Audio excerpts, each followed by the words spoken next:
Hello, it's Nadia again, and today I'm actually going to be talking about something that I'm a little bit like, am I gonna get beat up for saying some of this stuff? But I want to share a little bit more about my desire to leave Bermuda and the moment that I knew or realized that it was no longer the place that I wanted to live or be.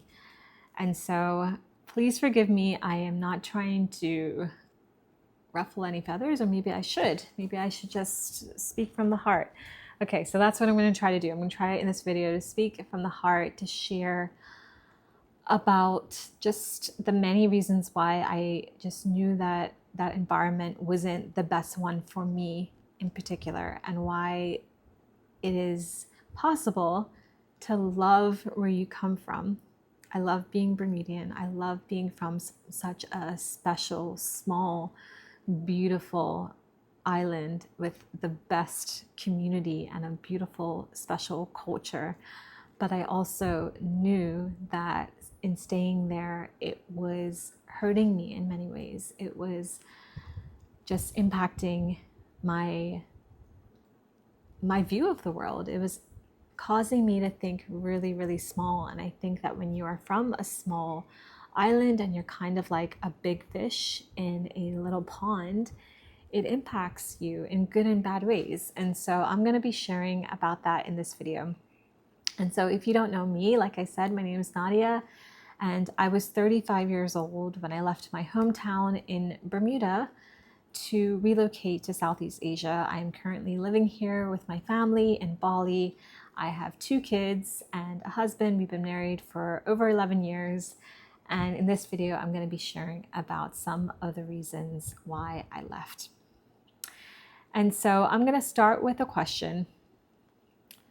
So I'm going to be telling you a little bit about what was happening in my life when I first felt the shift to leave. And so, oh my gosh, there was a lot happening, a lot of juicy things happening. But a lot of it is like my husband's story to tell. A lot of it has to do with his family, just a issue that they had with an estate that was supposed to be, long story short, a house that they had bought when they were 22 with his twin brother and his mom. It was supposed to be done, in a matter of years, but it ended up taking almost 20 years. Like it took 17 years? Anyways, to finish this up and to resolve the issue. And there was just so much fights and stress and toxicity from all sides, from everyone. I would never ever sit on YouTube and cast blame on just one person, but it was all of us, and it was just a really painful, hard situation for every single one of us to navigate. And I tried to do it. I remember even in like my first year of marriage, he was telling me that this house is going to be finished that summer, and I had hope. I had hope that it was going to be done because, you have a house, you do renovations, you have a plan, you have a budget, you get it done. But it just didn't work out that way. But I remember, like I said, in my first year of marriage, just feeling so like I was in a cage, in the sense of I've always loved to travel. I've always had the means to travel, thank goodness, because it's just, especially then, it was just me and, my journalism salary, which wasn't a lot, but it was enough. And I, for the first time in my life, felt like I didn't have options. I felt like his mortgage and his house and his situation with his family and even his close relationship with his family. He was so close to his twin brother and his mom. They were like everything to him. And so I felt, because of those things, that I couldn't, he wasn't listening to me when I was saying that I wanted to leave or spend more time overseas, or he just wasn't open. And because of that, I was in a place where I felt also that I couldn't be open. I felt really trapped in our relationship, in just Bermuda in general. And so if you have never heard about Bermuda, a lot of people know about Bermuda from the Triangle, But there's a lot of wonderful things to be said about Bermuda. It is very beautiful and very clean. It is, pink sand beaches and just, yeah, the warmest people. Uh, I have the most beautiful, beautiful friends and support group in Bermuda, from my sister to my cousins to my friends, my church friends, the people that have prayed with me through the beginning of marriage to every season of my life, from just really beautiful people that I've worked with or that I've connected with in different ways. But on the flip side of living in a very, very small community is there is a lot of small-mindedness sometimes. And obviously it doesn't come from the people that you're closest with, but from the other people, the people that maybe hear something about you and believe these stories about you. And I knew from a really young age, even before getting married, that Bermuda was a hard place for me to live. I've always been highly sensitive. I've always been kind of struggled with confidence. I've always been, just taking on the weight of my environment. I tried to always be like the good girl and not make mistakes. And growing up in Bermuda or any small place, I realized that I was not allowed to make mistakes. And that was really stifling and very, very hard. I remember when I was a teenager, and I'm like, should I share this story online? But anyways, long story short, when I was a teenager, you get your period and you have these embarrassing moments. And I remember one time a friend told other people about this embarrassing moment, and it was just crushing. I just wanted to run away and flee and never see these people again, because it just felt like, gosh, no one's going to let me live this down. No one's going to forget. No one's going to, forgive. And so I just felt really a lot of anxious, a lot of social anxiety, a lot of low confidence, a lot of pressure that I put on myself. I wouldn't say it was necessarily the community, because some people are really confident and some people don't care about what other people think. But I was one of those people that really, really cared. And so, it was just, I knew from a really young age that that was not the best place for me from a mental health perspective. I moved to Canada. My dad was Canadian, and so I moved to Canada outside of Toronto. I moved to this town called Ajax/Pickering. I went to both. I went to schools in both of those areas. And I, just felt a sense of freedom just being away from Bermuda. And I think in my head, almost anywhere but there would have been a good place to live, just because of the history, the pressure, the family ties that I have to Bermuda. I didn't have that in Canada, and my dad was there and some of my siblings were there, but it was not the same. I feel like there's a sense of anonymity that is very freeing, but also very healthy in some respects, because you can, especially at a young age, you can figure out who you are. You can figure out who you want to be without the weight of other people's judgment or the weight of other people's expectations. And I think that's kind of some of the reasons why really growing up in such a small, small island, even though it was so beautiful, was so challenging for me. So, so hard for me. And so, And so the next question I'm gonna answer in this video, and I'm looking over at my laptop if you see me looking to the side, is what version of myself felt like it no longer fit? So I would say the version of myself that no longer felt like I fit in Bermuda was, oh gosh, all of me. I got to a place where I felt left out. Like I felt like everyone else was doing okay, but it felt like I was the only one that was not doing okay. And I realize now that that's obviously a huge, huge lie, because we all make life look so good and so glamorous and like we have it all together, when really a lot of us, even in our 30s and 40s, are still just trying to figure it out, just trying to put one step in front of the other. And so in relation to my life in Bermuda, it looked like everyone else was happy and fine. It looked like everyone else was like okay with the status quo of working and climbing the corporate ladder. In Bermuda, it is a hub for international business because we have lower taxes than in a lot of other countries. And because we have lower taxes, obviously, like I said, international business is set up. And so a lot of Bermudians in my age group, in my, social circle, went into reinsurance. My sister works in reinsurance. And so you get access to a lot more money. You get access to a lot of really good benefits, like health insurance and that kind of thing. But I never, ever really aligned with that. Like I've done short-term projects in my business because I had my own business for about 8 years. I did short-term projects with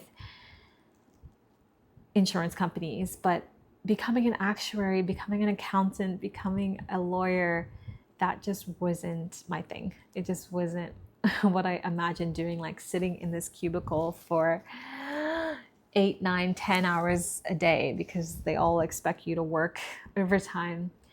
And so I chose a more creative route, and it just wasn't the norm to, choose writing, to choose journalism. I was a lifestyle reporter for a few years, and yeah. So that was one thing that made me feel like I am just not fitting in here. And I would say another thing that made me feel like I just wasn't fitting in. What should I say? Anyways, I lost my train of thought. So I'm gonna move on to a different question. And so in this video, I'm gonna answer a little bit about some of the things that I love most about being from Bermuda, because I don't want this to sound completely one-sided. But what I would say to anyone that is feeling out of place in your environment, who knows for various reasons that where you are is not where you are meant to be, and you are trusting that a move could be a healthy thing for you, you are trusting that a move to a different environment would be healing, would allow you to grow in different ways, allow you some peace of mind, some peace in your spirit, then I think my words of encouragement are just to pursue it, to save the money, to figure out your escape plan, to figure out your next steps, and to get your family on board, because you don't want to do it alone. I think although it's really exciting, I think, to do it alone, and probably a lot easier. I think the benefit of having my family on this ride with me as we relocated from Bermuda to Bali is that I've always had support. I've always had my husband to bounce ideas off of. I've always had, when my business wasn't doing well, his consulting contracts were doing well. And so it kind of balanced each other out. And because I had his support, and because we were walking this journey together as a family, every time we had problems, we didn't just we didn't just easily run away. We chose to stay and to figure it out. Because one thing that we didn't want, and my husband especially didn't want, was to be bouncing around from one place to the next. We really wanted to have some kind of roots and to set up community. And so that involved school community and church community and friendship community. And so that's exactly what we've been doing over the last couple of years since we relocated. But I would just say to you to definitely take the steps necessary, because it can definitely help you to figure out what environment is best for you. And maybe the first place you move isn't the one, but maybe it's the next one. It's kind of like dating a little bit.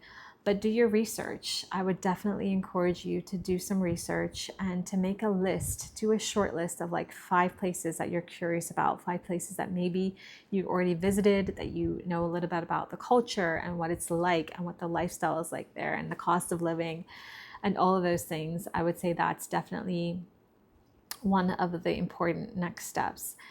And so in my case, like I mentioned, I just knew that my environment wasn't the right fit for me. I knew that if I stayed there, I would continue to die a slow death. And even worse, I would live a very boring life and become a very boring person, because I just wasn't excited about my life. I wasn't lit up about my life. I felt like every day looked and felt the same. I felt like the people, you have the same conversations with people. And I just, even though like I said, I felt like out of place, not uncomfortable, but out of place. I felt like a black sheep a lot of the time in Bermuda. When I moved, I immediately started to meet people that were like soulmate friends. I started to meet people that were like incredible, incredible souls that just inspired me. And I was just amazed by their life and the adventures that they've gone on. I have one parent friend of ours, and she's incredible. And she actually is, I'm not going to say the country because I might give it away, but she was like a superstar in her part of the world. She is from an Asian country, and our kids go to school together, and she's just like a normal, lovely, awesome person. And I would say I've just, met so many incredible people. I will maybe have to do another video about all the different places I've met people, all the different connections that we've built. But I just realized that there was nothing wrong with me. I was just in an environment that wasn't allowing me to thrive. And so I definitely hope that if you resonate with this video, that if you feel out of place, or if your environment is draining your energy and the news is just, constantly negative, and you're feeling just so overwhelmed by the state of the world, that sometimes a new environment, either for a season or a longer period of time, can really do wonders for your soul, your spirit, your happiness, your health, your mental health, most importantly. Oh my gosh, I'm such a huge proponent for taking care of your mental health. I think it is essential. And so I think that what I'm most proud of in terms of our decision to leave, but also to relocate, we may not be here in Bali forever, but I'm just really proud that we took that risk and we took that bet on ourselves, and we knew it was come with challenges and obstacles, but we decided to put one foot in front of the other, and we made this dream a reality. I was 35 when we moved over here as a family, and we had another daughter since living over here. And so our lives have completely changed, but I'm just so grateful for the opportunity. So if you have any questions about relocating to a different part of the world as a family, if you want me to touch on any of those things in a video, an upcoming video, just let me know in the comments. I want to hear like what makes you feel like the current place you're in is not your forever home. And I guess I'll just leave with this little thought that came into my head. I think especially when you have a family and you've been blessed with a husband and you've been blessed with kids, the cool thing is that they are your home. They are where you belong. You are called to become the best, brightest, healthiest, most joyful version of yourself for them. And so home is not just a place. Home is, I think, the people that you're surrounded with. And so, yeah, that's just my last little nugget of wisdom on this little call or this little video. So thanks so much for joining, and I'll see you in another video soon. Bye for now.